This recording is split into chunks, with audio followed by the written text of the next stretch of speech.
Donc je dirais, pourquoi est-ce que ça marche? Donc déjà, ce qu'il faut dire, c'est que Milley adopte ce qu'on appelle une doctrine ultralibérale assumée. C'est quoi?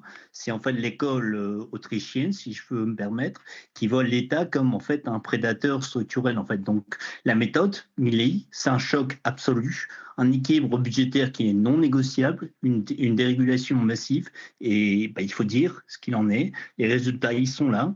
Et c'est indiscutable. C'est-à-dire que l'inflation, quand il est arrivé, elle était de 211%. On l'a ramené aujourd'hui à 31,8%, donc en 2 ans, ce qui est quand même pas mal.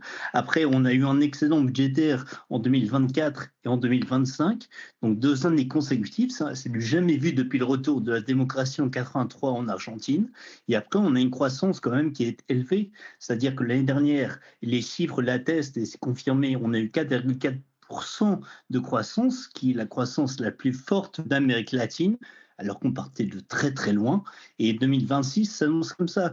Bon, après, bon, voilà, pour ces méthodes, c'est assez dur, c'est-à-dire qu'on a 56 000 fonctionnaires qui ont été licenciés, 13 ministères qui ont été supprimés ou fusionnés, on a 13 500 mesures de dérégulation qui ont été prises, et surtout, parce qu'on voit la cerise sur le gâteau, on va dire, c'est que la pauvreté, elle a été réduite. On passe de 57% au plus haut à 28% aujourd'hui en Argentine. Donc voilà, Pierre personne ne croyait Cléry, que c'était possible à son je vais me élection faire de l'avocat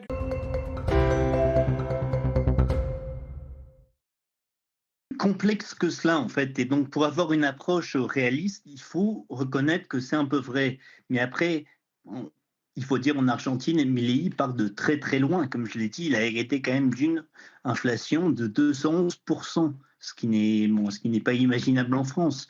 Et donc voilà, donc aujourd'hui, certains disent comme vous que justement la désinflation et la croissance économique ont été obtenues par compression de la demande. Bah, c'est vrai, mais c'est aussi précisément, bah, c'est la phase numéro un de son plan, c'est-à-dire il y a eu des années de péronisme de gauche populiste en Argentine, donc il fallait donc avoir une politique contre tout cela et casser les anticipations inflationnistes. Et maintenant, on est dans une phase d'investissement, et on a aujourd'hui, par exemple, un plan qui a été annoncé donc à Miami, donc il y a quelques semaines, de 85 milliards de dollars de projets d'investissement dans la zone. Donc c'est les faits. C'est comme tout, ce n'est pas magique. Hein. Milei n'a pas une baguette magique, mais bon, il faut donner du temps au temps.